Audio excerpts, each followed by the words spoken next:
always made sure that I didn't have a backup plan. I can remember in my teens, like people working out what their backup plan was going to be. I'm like, well, I'll trick myself into not having one.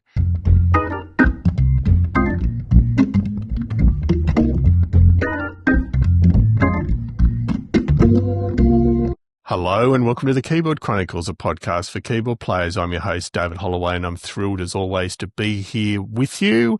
It's been an absolute pleasure just spending an hour or so with the amazing Andrew Fearn.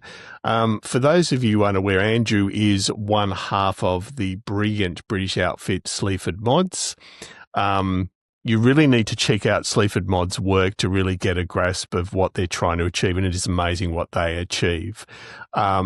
If you've seen them live, you know they are one of the most minimalist performance setups you will see, but it's still absolutely stunning. So in Andrew's case, his setup is a laptop, sometimes a beer in hand, and a play button, and we'll talk about that during the show. But what you see in the performance and what you hear with their work is this amazing minimalist, anti-virtuoso mindset that delivers some really amazing songs with a great deal of depth.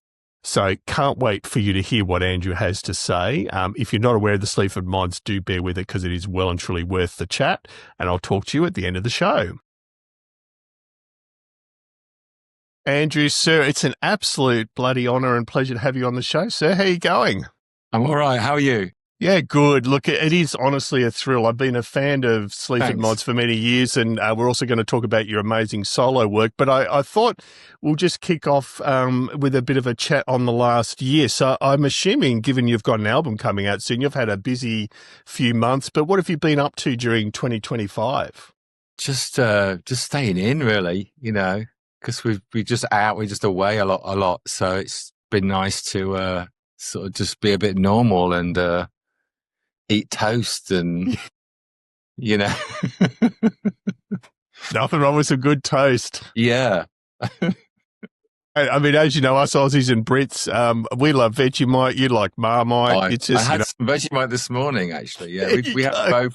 We have both in our house, and I just reached in the jar, and the Vegemite came out first. I was like, "Oh, let's do it," you know. Love it. And that's probably a good segue because we're thrilled, obviously, to have you out in Australia next March. But just tell us about sort of you've got the amazing album, The Demise of Planet X, coming out. I mean, you've released a bunch of songs from it, but just let's start with a little bit of a talk about the process of recording that, when that happened and how you approached it, and any differences between that and all of the other albums you recorded to date, whether there was anything different in the approach. Yeah, I mean, it's a little bit more considered maybe because we had more time to do it. We did go into a few different studios. I mean, we have recorded in Bristol at Jeff Barrow's place before, so we went back there. It's been a while since we were there, but we did we kind of do 4-day stints. So we kind of did 4 days there, and then we went to Abbey Road for a few days, which was, you know, it's nice. You know, we work quite simply. So, you know, it was, we did use an engineer, but it's, you know, it's quite laid back, and it's just getting them to, you know, it's quite a simple process, you know, set a bass up or set a snare and a hi-hat up. And I mean, it's still looping things, you know, the crux of Sleaford Mods music for me is, you know, found sounds, you know, bits of music that you know, it's quite hip hop sort of directive. So it's still the same process. I mean, that's kind of what I do. I'm a bit of a jack of all trades, but I'm not brilliant at playing anything. So, you know, I'll just play something for a bit and then pick out a loop of it that sounds pretty good. And that's the way it should be. No, I love that. And we're definitely going to delve into that because I'm fascinated by your process. So I hadn't thought about asking this, but you mentioned Bristol, and I'm no expert on sort of 90s into the 2000s as far as electronic hip hop and everything else. But Bristol, from my memory, played a pretty special role in the UK as far as electronic music and particular styles. I mean, what's your sort of understanding of that? Well, you got Massive Attack. Massive Attack. Yeah, they're from there, aren't they? Ronnie Size, was he from there? He could have been. Yeah, I'm not sure. It's just Portishead, obviously. You know, so it just had this kind of I guess it's sort of it's quite a individual sort of place. It's got that creative pull. Lots of people move there that are a bit more chill, maybe, music heads that are a bit more chill move there. I mean, I think with the London scene, it's very sort of microscopic, so you've got like East London and you've got you've got great stuff happening, but it's quite small venues. It's struggling as much as something in Sheffield or Nottingham would be struggling. In fact, in some ways, growing up living in Nottingham from 19 to like 40, it's just everybody is creative. Everyone's a filmmaker or an artist or whatever. Like nobody's not a creative, and it's kind of it became a bit insane. Really, you go out and go to parties or whatever, and it'd just be like densely opinionated sort of world creativity.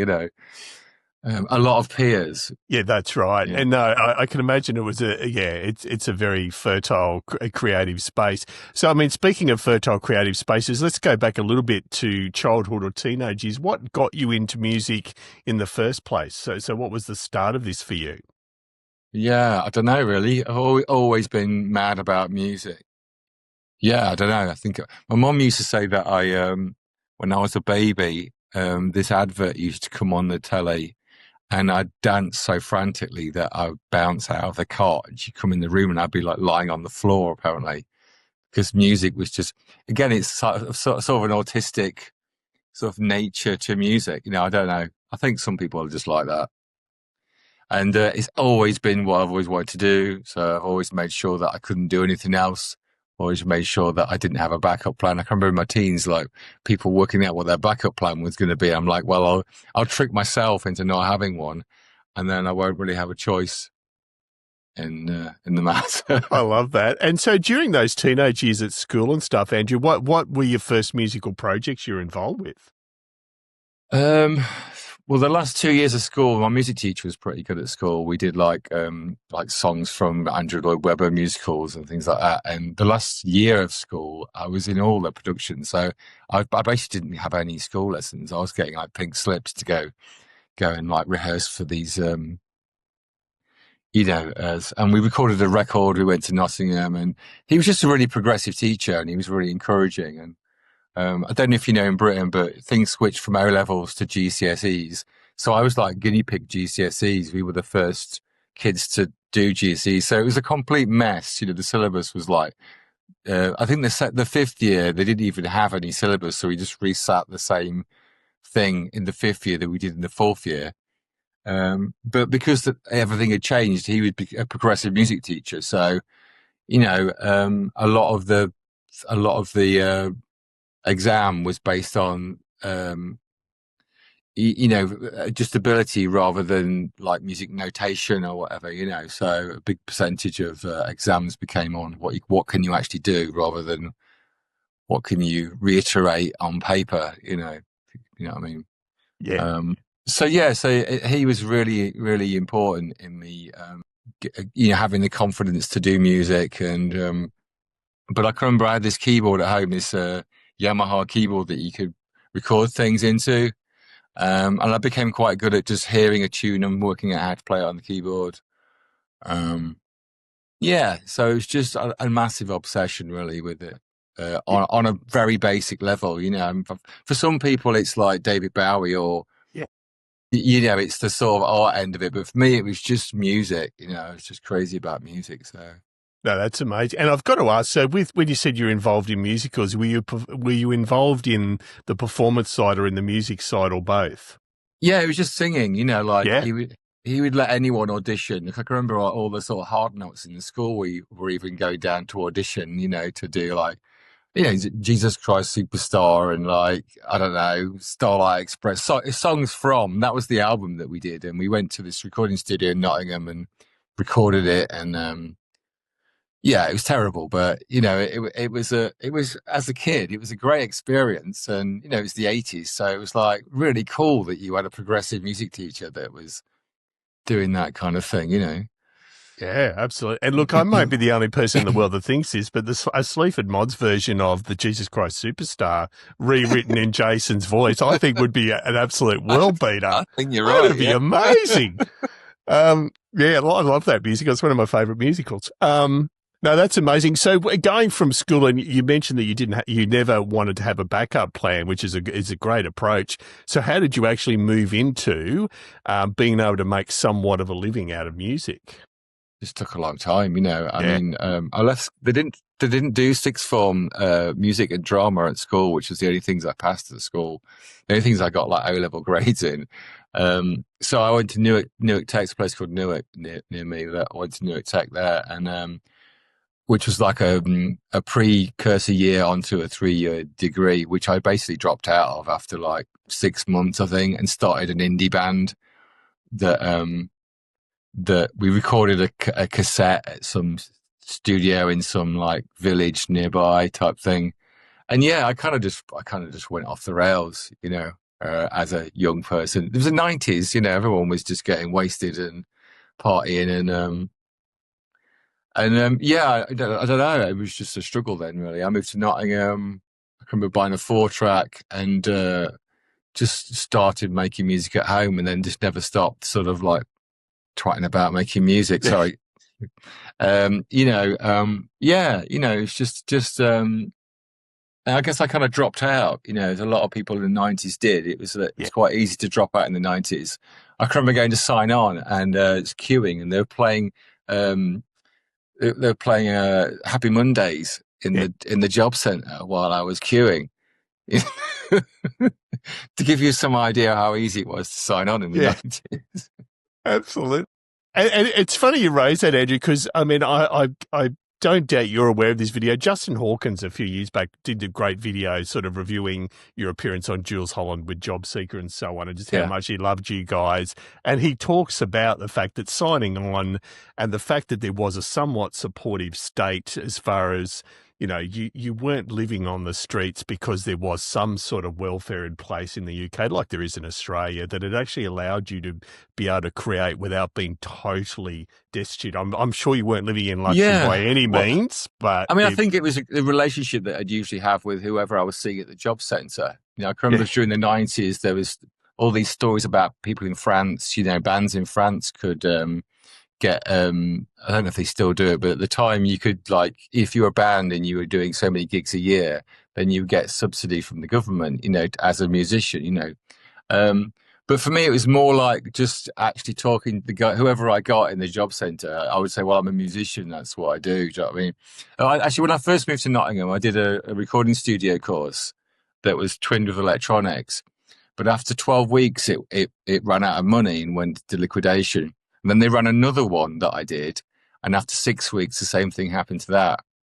But, you know, so it was kind of a bit of a battle of arguing that point of like, well, this is what I want to do. And this is what, you know, and now Nottingham has like confetti where hundreds of people, you know, do that as a, you know, progressive occupation, what they want to do for a living, you know. But in the early 90s, it was very sort of embryonic. And then also, like I say, there was just so many people that had dropped out, so many people that were just falling through the net, as they say, that were creatives. And yeah, you know, so I think just being able to have a certain amount of equipment at home, like a 4-track or a sampler or something, it just kept me going. It kept me out of trouble. And yeah, you know, it kind of gave me an occupation in life, really, you know. Yeah. And I mean, speaking of keeping out of trouble, that's a challenge for any young person, and music was a passion. So, I mean, how hard a battle was it for you, you know, to make ends meet and still make music and keep out of trouble? Because it's not easy for anyone.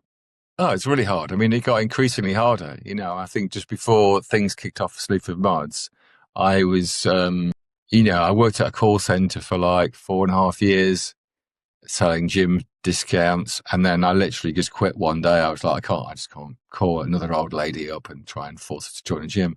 So, you know, those kind of jobs, you do them until you can't do them anymore. And I think after that, I kind of, I just stopped claiming benefits.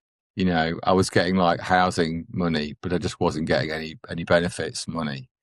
And then luckily things started, the gigs that we were doing initially were, our manager at the time was just doing the merch stall. So there'd be like, I don't know, a couple of £100 each show from the merch, which to someone who's completely painless was like crazy money. And so, I mean, let's talk about that in the lead up to the Sleaford Mods. So, I mean, Jason obviously had been working, and I know, I apologise for what his name, but I know there was the initial duo, and he's still a part of, your wider cohort. But just tell us about how it led up to you actually taking on performance duties with Sleaford Mods in about 2011. Yeah, I mean, initially, when we did the Wank CD and we were writing Austerity Dogs, he was doing some small shows in Nottingham, and obviously I'd just go along. And then I think there was the manager at the time did this festival in Nottingham at this venue. It was like, cause he had a noise label, and noise 2012, 2013, it was all noise music. The art scene was kind of noise. So we played at that, and I think it was just Jason just said, "Why don't you just, stand next to me?" And I think it just, for Steve, it kind of framed what that looked like as a duo, and then we went to Germany, did 3 shows in Bremen, Berlin, and Hamburg. We came back to Britain, and it was just word of mouth and whatever the internet was doing at the time. It just kind of blew up, to like instantly to like 90 capacity pubs and stuff, which is a living, even if we were still at that size. There's loads of punk bands and whatever that play and tour, and and it's just kind of kept going from there. Certainly has.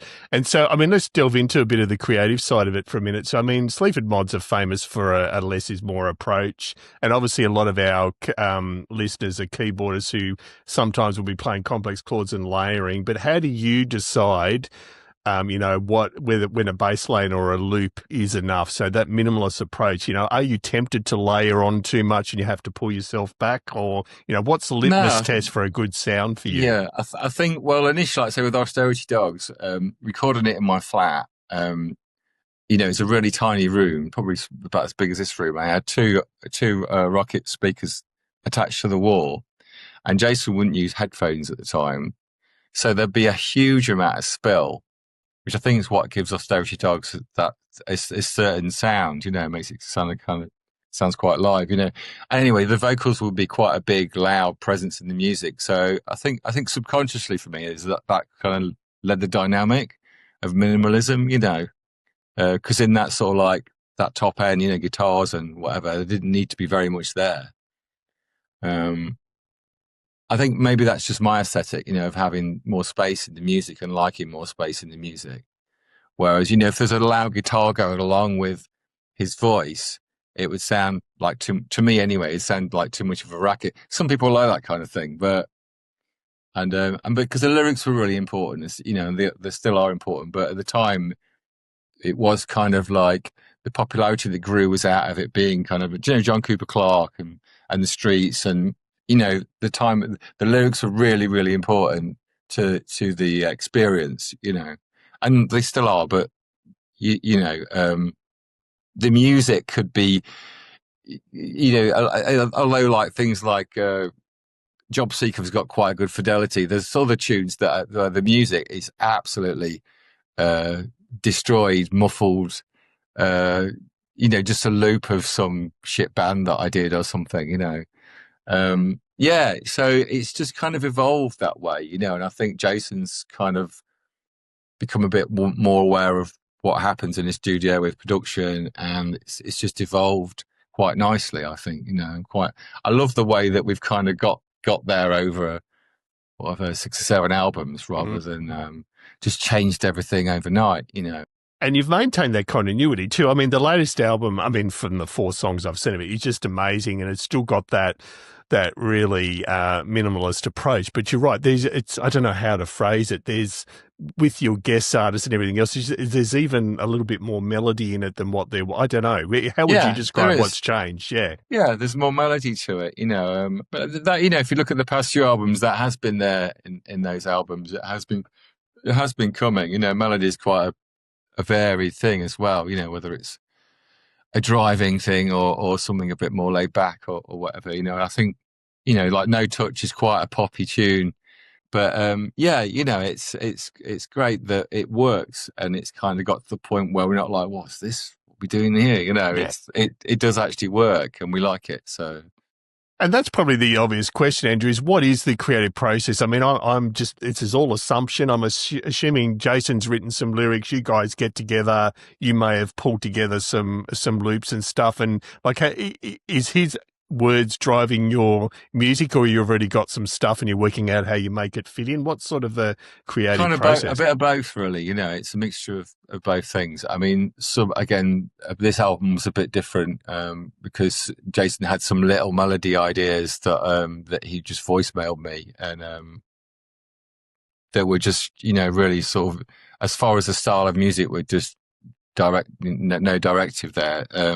Obviously, apart from it being a Sleaford-esque kind of thing to produce. Songs like Gina Was, and but then like in the studio at Abbey Road, Bad Santa was done completely from scratch, and so was No Touch.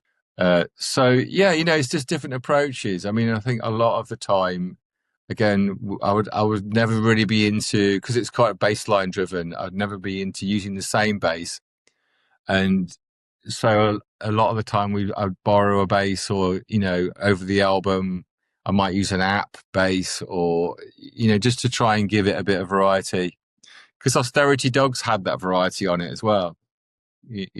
Some are hip hop tunes, some are like punk bangers, and it's just having that variety there, I think, was one thing that I always wanted to keep going in the band, and I think it works with the sort of, I don't want to say poetry, but yeah, that sort of narrative. It sort of just makes it more interesting, really.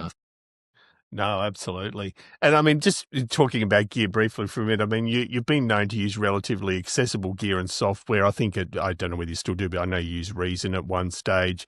So in an area where everyone's trying to get the latest and greatest gear, have you tended to stick to sort of a more limited set of tools to help you define the sound, or you're open to anything? Kind of open to anything, but it's, you can buy like a new little gadget, and you can get a couple of tunes out of that. Something that's new to you is, if you know how to use it or what you want to do with it, then it's just about that directive again, isn't it? If you know what you want to, what you can do with a certain thing, like say, No Touch and Bad Santa in the studio, we had an engineer, so I basically, on my computer, I had the emulator plugin for Arturia, the classic 80s, Paul Hardcastle sampler. So, I mean, a lot of the sounds on those two tracks are just all the presets, so I could just like, I don't know, I'd sequence a beat, and then we recorded that for a bit, and then I had a little keyboard, so I just played all the parts in, and we looped them up, and it's really, for me, it's a really, really simple way of producing. But I mean, it works so well. So, I mean, let's talk a little bit. What are your go-to? So you've mentioned Arturia, you mentioned the emulator plugins. So what are your sort of go-to applications and plugins that either in the scratch pad sort of, working up stuff, or even in your performance? What's sort of the stuff you really rely on? No, like I say, nothing really. I've just, like for Sleaford stuff, I've just tried to make sure I use different sounds. I mean, I've got some modular stuff. I've got this thing here, Bitbox, Music 1010. It's like a sampler thing.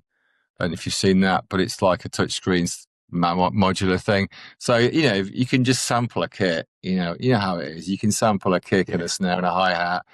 And then, if you've used your own hearing, you you can make it sound how you want it to sound. And I think that's kind of what I do. I'm not the best producer in the world, but I know how I want things to sound.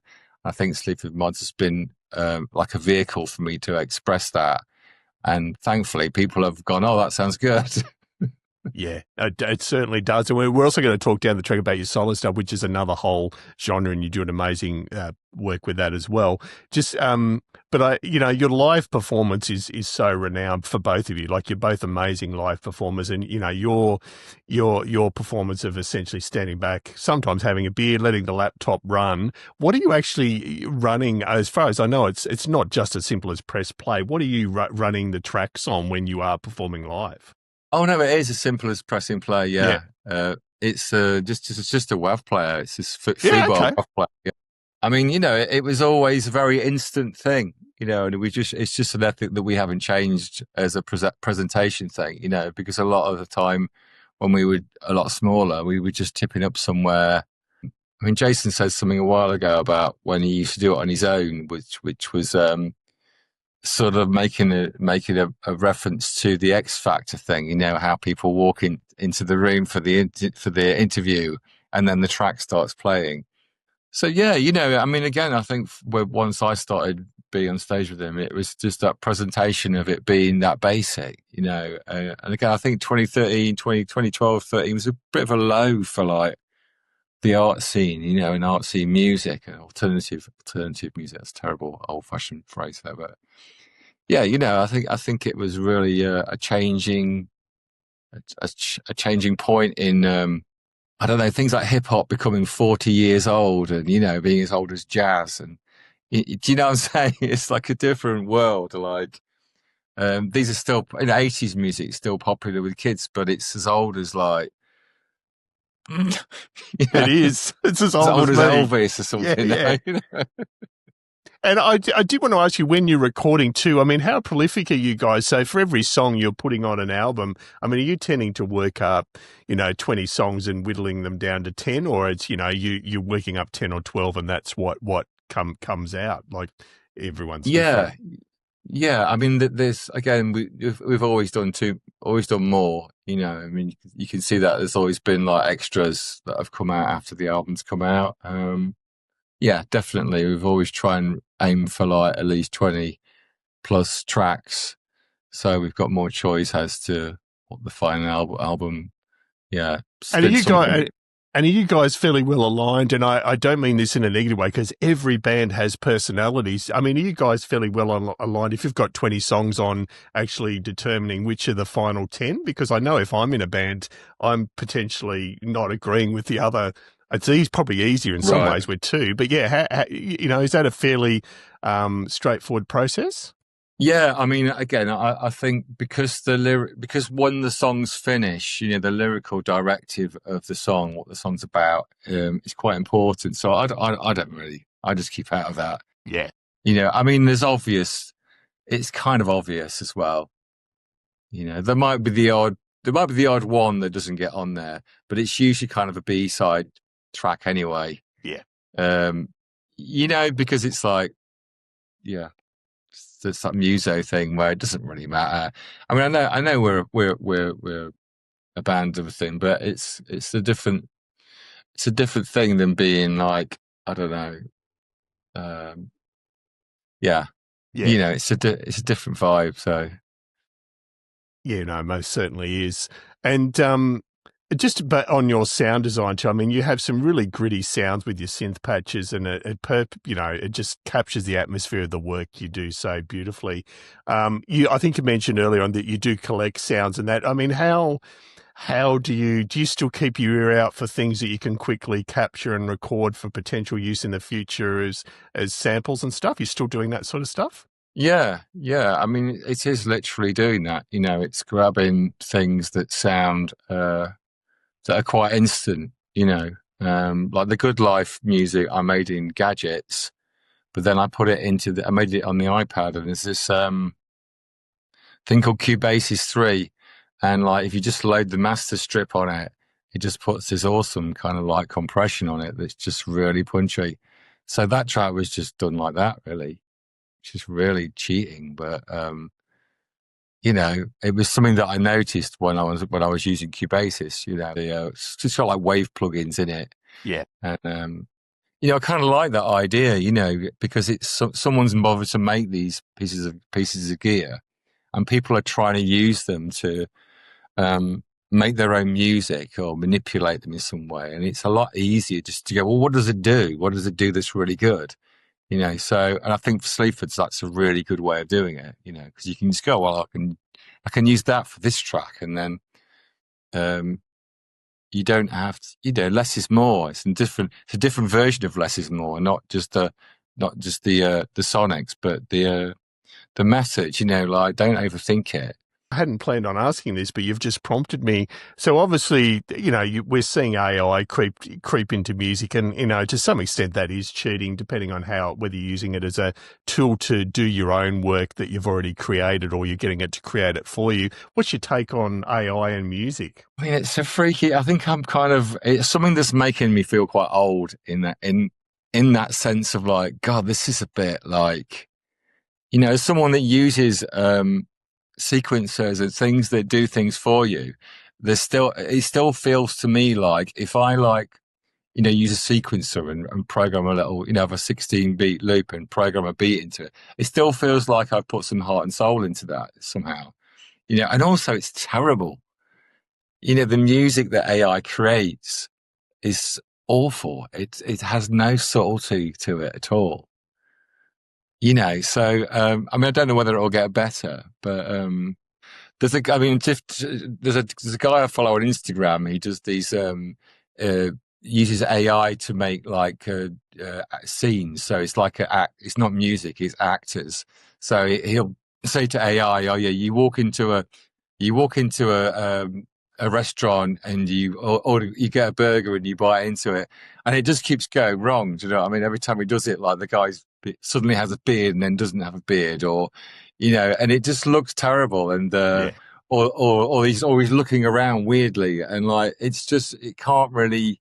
I know that you have to type. I don't really use it, so I don't really know. But you have to type a load of stuff into it to be more accurate with getting it to do what you want it to do. But isn't that a weird thing? I think something about music is the opposite of words. It's the opposite of language. It's because it's so universal in that way. I don't think they'll ever be able to, get it to replicate something with any soul to it. But I might be wrong, No, I think you're right. Or if it does, it's a number of years away yet. So no, well put. And I do want to talk. As I said, I've talked about your amazing solo project or work, Extnddntwork. So tell us about when that came about initially. And you've released some amazing stuff.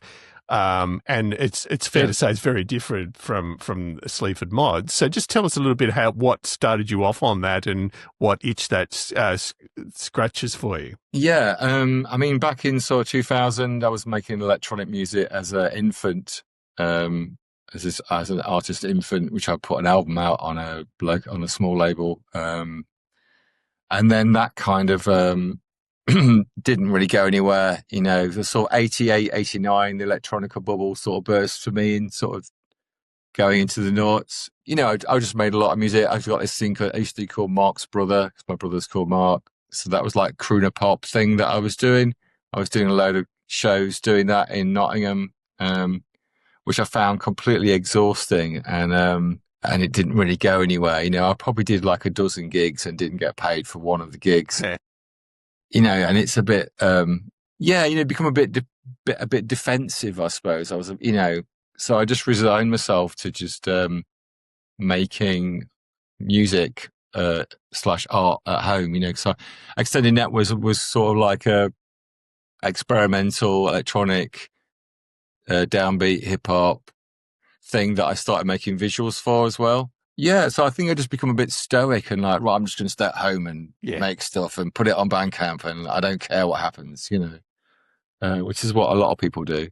Yeah.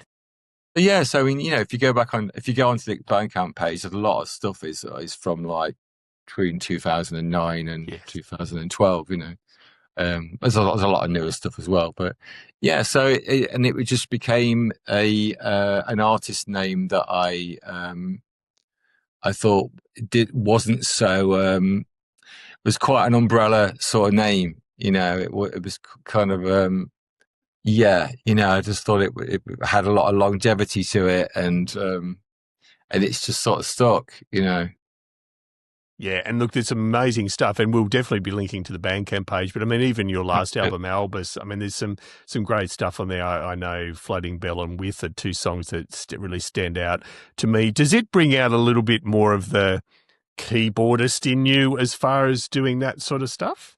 Yeah, I mean, I think the directive was just wanted to make something really epic, you know. There's a lot of electronic stuff that I really like that's really like scratchy you know, everyone's really into this kind of hollow sort of ambience, you know, and I wanted to do something a bit more, I don't know, a bit old fashioned maybe, you know, a bit more sort of like Brian Eno or like Jean-Michel Jarre or, you know, just something a bit more classic, you know, and I was just kind of driven by that directive of like, you know, what's wrong with the great synth pad sound? You know? Yeah. And yeah, you know, I'm making melodies, which is something that even when I used to do Infant and even though it's electronic, you know, it's still driven by that sort of I just don't want to follow anyone else's style. You know, I want to create my own style, which is really hard to do. But you know, I feel like I've managed to do that. You certainly have. No, you absolutely have. And I mean, that's probably a good juncture to ask you. I mean, you know, a lot of keyboardists may look to prog or jazz as an influence. I mean, it feels like your work is, you know, it more come from that sort of post-punk. You mentioned, you know, even electronica and so on. Who are the players or producers that taught you the most about how to do what you do? Like, are there some particular inspirations?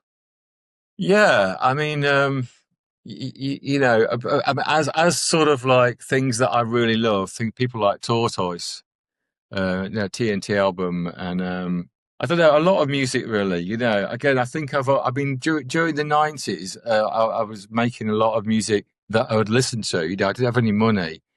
It's DJ Crush album as well, turntableized. You know, I played that forever, and you know, these were all things that I had on cassette as well. So I had that disconnect of not knowing what the artwork for it was like, and like knowing a lot of people that did have big record collections. I always had a lot of people that I'd play stuff to, and they go, "Oh, you sound like Arthur Russell," or "You sound like this," you know. So I was always, I don't know, a bit of a sort of zeitgeist thing happening all the time in my head. I was always discovering things that were actually out there that I didn't realize, you know, because I didn't have any money, and I would just stay in and make music, you know, and be in a creative world, you know.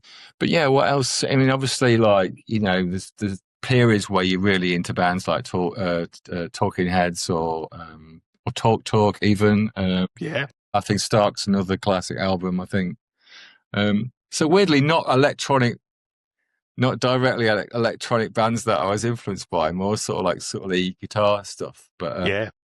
me and my partner were talking about War of the Worlds album, going back to musical type stuff. Jeff, I've forgotten his name. Jeff. Yeah. You know, so I mean, headphone music. I think at the time I was probably about 18 or something, and just listening to that loads and getting things at the library like Suzanne Vega and you know, just absorbing as much music as I could. My neighbour was old, but he was in his 40s when I was 18, and he had everything. You know, he had like every, you know, Jethro Tull to like, you know, so I'm listening to all this 70s to the Doors, and but I can remember one night, I don't have to tell you the story, but one night, I mean, a friend took some acid, and he let us sit in his bedroom while he went out. And we kept looking for his records, and I had this LFO 7-inch, LFO by LFO. And we kept putting these 70s records on. We were going, can't listen to it. We just listened to this 7-inch all night because it was the only dance music record that we had. And you know what I mean? It was like we kept trying to put the Doors on, and it was like, this is awful, you know. So we just spent the whole night listening to this 7-inch. Yeah. Love it. And I do need to ask you too, with your creative process, I mean, there's a real energy in a lot of the tracks you create, and what I like to think of as a first thought is the best thought sort of energy. How much of what we hear on the records is an initial, like something that you've done pretty much on the spot versus something you've spent a lot of time editing up? Yeah, I mean, all of it's like that. I mean, anything that's a bit laboured is later on. You know, it's the finalising, it's the arrangement, maybe a little bit, but yeah, you know, I mean, I think the way it locks together instantly is if I create something here or we build something quite quickly in the studio, you know, Jason's instantly inspired, and you know, I would say 90% of the time he's probably got an idea and a verse that he's written, and then the rest of the lyrics will you know, I don't think he quite realizes it, but most of the idea is for what the song's about is in his head. So, you know, and again, this year it's maybe we've embellished that a little bit more because we've had more time. I mean, every year we've finished touring sort of November, and then we've just gone, you know, in like 3 or 4 months, and then we've just made another album. So it's just been, you know, And quite how do you intense. cope with the touring lifestyle, Andrew? I mean, you mentioned that you hadn't been home a lot, and it's nice to sit home and have some toast. I mean, Yeah. how we all know it's hard work, but you know, what are the particular challenges for you with touring that there's probably parts you do enjoy, but what are the parts that probably are challenging as well? I don't know. I mean, it just gets it just gets to you after a while, and because it's quite easy, you don't realise it's getting to you. You know, because it's just hotel lifestyle and it's just, you know what I mean. It's not very real. It's very hard to, and you just sort of endure it. You know, so I think it's sort of you don't realise. I haven't realised how much it had affected me until I got home again. You know, like you turn up in New York and then like you'll go out for food and you know, you just walk down some street. You don't even know where you are. You might be in some fucking dangerous area. I don't even know. You know what I mean? And you don't think about it at the time. And then when you get home, you think, oh yeah, I walked down that road and down that lane and, you know, could have got mugged, but And have you found that your audiences have diversified? I mean, you're talking about New York there. I mean, obviously, in the earlier days, I mean, you quite rightly have attracted big audiences and of particular sort of, you know, people like ourselves that, you know, working class people that love some of the lyrics and the music and speaking to the struggles that we have. Have you found that the audience has even broadened beyond that generally? yeah, definitely. Yeah, yeah. I mean, I remember the first time we played Glastonbury and we know we had like sort of upper class couples going, oh, Yeah. Sleaford Mods, you know, which is great. You know, I don't know. It's an education, really. You know, the world changes so much all the time, and you realise that there's just very slightly different fractions of people out there. Maybe that's something that's happening more in the UK. You know, sort of kind of like the middle class spread is just getting more and more varied. You know, where there used to be 2 supermarkets, now there's 6 supermarkets. You know, for the different price range of people. It's cool how it's evolved Yeah. that way. You know, but and what does working class mean? You know, Well, especially that's in right. that in our generational sense. You know, you know, I mean, I'm not working class. I'm kind of dole class. You know, I was Yeah. like, say, I was unemployed all the time. Yeah. I wasn't working down the pit or anything. You No. know, And speaking of generations, I mean, and this is going to make you feel old. I apologize, Andrew, but what would you say to a kid who wants to make music but feels intimidated because they haven't necessarily done 5 years of piano lessons or keyboard lessons? You know, or what would your yeah, advice to someone wanting to make a go of it? really, I really wouldn't know what to say to somebody at Yeah, all. Um, I mean, just because music's changed so much. You know, like if you listen to young people's music. Um, from depending what it is. I mean, like, you know, even to say, you know, it's probably like about, again, 2012, 2013, kids were like, yeah, this Beatles resurgence. Well, that's old now, you know, yeah, you've had that. So I don't even know where it is at now. You know, like I've got friends who've got children that they've going to K-pop shows, which sound insane yeah, and are very expensive because you've got to buy all these like, lights and things that connects to each other, and you know it's very technology based thing. So yeah, you know it's. I'm not going to tell you know I could say like, oh, listen to all the music from the 80s and yeah, 90s, but that could be a mistake, you yeah. know, for them in 2025. It might not work out for them very well. No, that's fair call. And I mean, What do you see over the, and it's nearly impossible. It's a crystal ball question, but over the next 5, 10, 15 years, I mean, what do you see? Where do you see your career going? Who knows, man? Yeah, I mean, I hope we keep going for a bit longer. It'd be nice to sort of spend a bit more time at home, maybe. Yes. And in the future, we're not getting any younger, but it'd be nice to just keep doing it. It'd be nice if we could just keep going. Obviously, things do have an arc to them. Maybe people will be bored. We'll be the new status quo by 2030. I love that. We've had Andy banned Baum from radio. Yes, that's right. We've had Andy Baum from Status Quo on the show this year, so it's funny to say that. Andy's a lovely guy, but I do get what you mean. Now, I have to ask is, in spite of how minimalist and how amazing your live performances are, surely something's gone wrong at some stage. Have you got a memorable on-stage train wreck where things have just gone horribly wrong for you that you can laugh about now?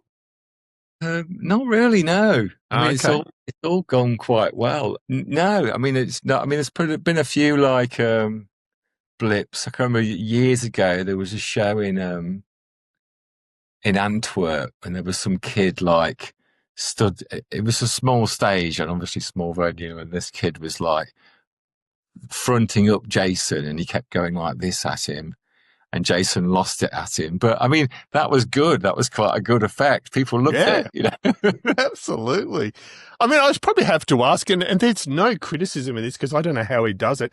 Does Jason have any prompts for the lyrics, or is it literally all up here? Because that is amazing if that's the case.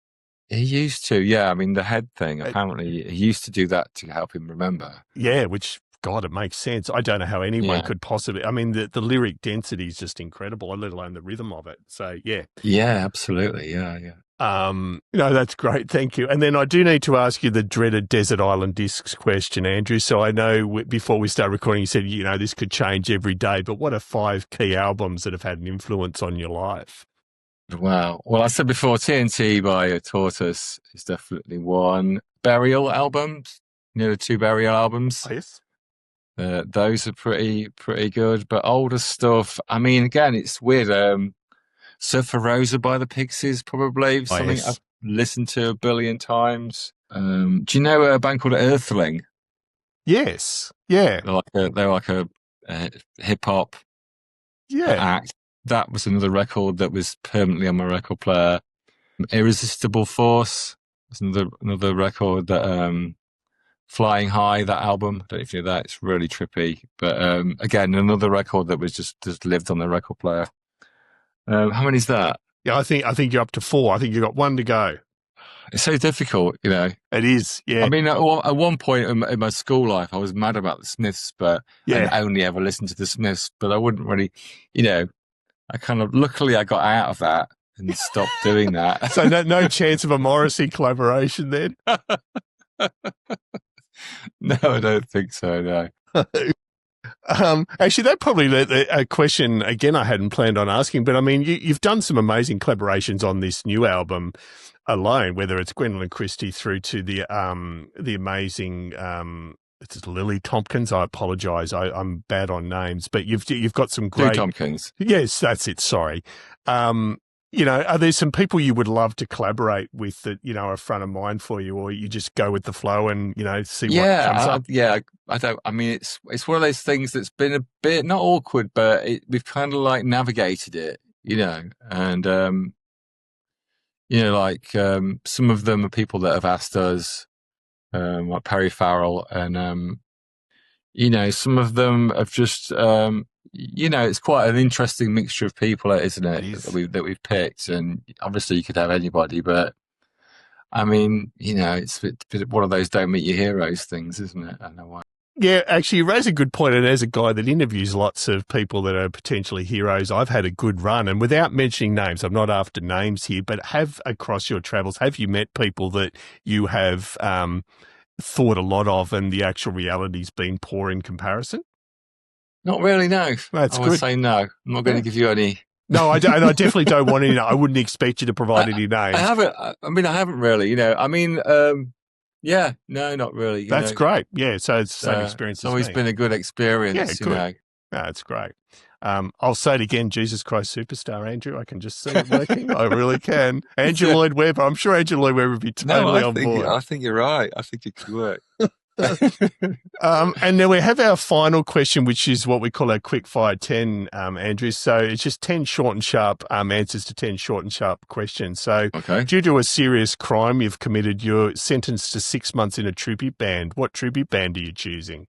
Have I got to be cruel to myself with this? Yeah, I think let's say you've got to be cruel to yourself. Yeah. I'd say Oasis then. Love it. What's your most important pre-gig ritual? So before you go on stage, what do you need to do to feel settled before you start a show? Make sure I've been for a crap. Yeah, that's very important as you get older, as you know. Love it. If you hadn't been a musician, what do you think your career choice would have been?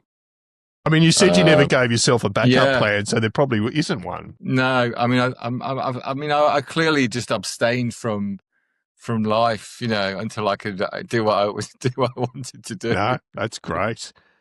If it's possible, is there a favourite tour you've done? Favourite tour? I mean, the Australia one was pretty up there last time we played. I mean, getting to play at Sydney Opera House during the festival was just, for me, just bizarre and something that I'd never, Sydney Opera House is something I've seen on postcards. Yes. So that was cool. Yeah. Yeah, it is amazing.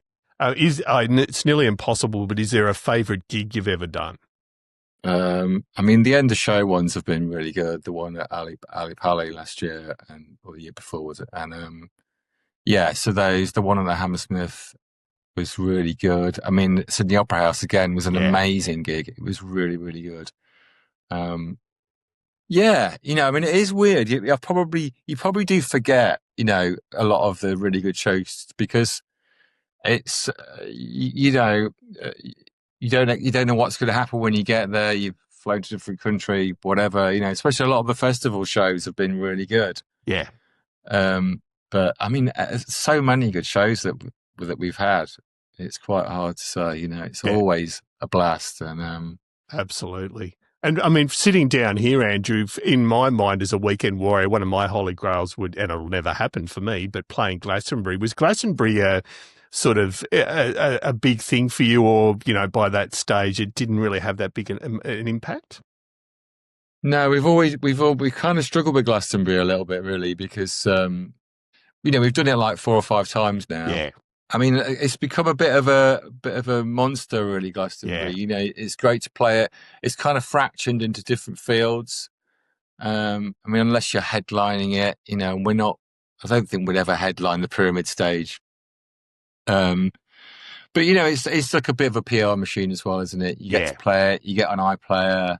I mean, I think the stage we played last time was fine. It wasn't. We've had better response at other festivals. But I remember the sort of field that we played in was a bit of a weird sort of like route to it. And my experience of going to Glastonbury when I was 18, 19 was just to get absolutely twatted and wander around. It wasn't about seeing any bands. No. So, I think it's kind of secondary, unless you're at a small, more of a band festival where there's like three tents and everyone's there for the music. But Glastonbury, there's so much else to do, There is. Yeah, no, fair call. And so back to the Quickfire 10 questions. The first keyboard you ever owned, and do you still have it? So it sounds like that sampling keyboard might have been one of them. Was it one of those Yamaha? No, before that I had a Casio MT400V, which had like half a synth on it. I don't have it anymore. No, that's fine. Name a song that you used to love, but you've played it to death, whether with Sleaford Mods or anything else in your career. Is there anything that you go, oh God, not again? And I understand you may not want to answer this, depending on what. Yeah, no, it's a really hard question. I mean, I suppose it would be anything by the Smiths, really. Fair enough. Love it. And then last one: if you had to play a show with just one keyboard, what would you choose?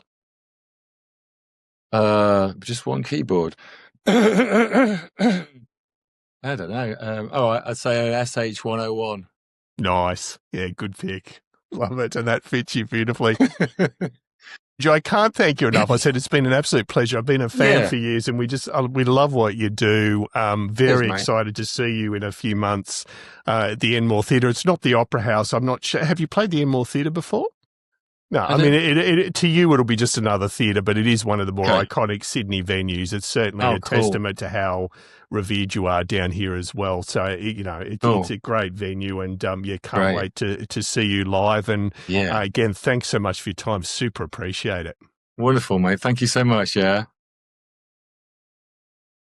And there we have it. I hope you enjoyed that. Andrew's such a great guy. And if ever there was an example of how the notes you don't play can be as important as the notes you do, it's in Andrew's work. Again, if you're not aware of Sleaford Mods or Extnddntwork, Andrew's solo project, there'll be links in the show notes. I cannot recommend highly enough checking it out. Even if it's not your cup of tea, it's still worth drinking that cup of tea, put it that way. So yeah, can't thank Andrew enough for his time. And I said I bought tickets to see them when they tour next March, and I can't wait. So again, a big thank you for listening. We always love to hear from you as we come up to the end of 2025. Do touch base via editor at keyboardchronicles.com. We're on all the socials. We're on Reddit, we're on Facebook, we're on Instagram, you name it. We love doing it, and we love responding to your comments. And obviously, even if you're watching on YouTube, YouTube comments are always hugely appreciated as well. A big shout out to our gold and silver sponsors, the lovely Tammy Catcher from Tammy's Musical Stew. Thank you, Tammy, as always. The brilliant Dewi Evans from the sunny land of Wales. Thank you, sir, for your ongoing support. Dave Bryson, the team at the musicplayer.com forums. Again, a great place as a keyboard player to hang out and talk gear. I know this week there's been a couple of very active threads. For example, the Viscount Legend 1's had a firmware update. There's been lots of talk about the new Modi XM series, and they're just, they're my biases because they're the keyboards I play, but there's lots more going on there. And last but most definitely not least, the amazing Mike at Midnight Mastering. If you listen to the last episode with that dodgy guest, yours truly, being interviewed, I mentioned Mike in some depth there. If you want really good work done on mixing and mastering, Mike's your guy. Again, thank you for listening. I do hope you get a bit of a break over the festive season, and I look forward to seeing you again in 2026.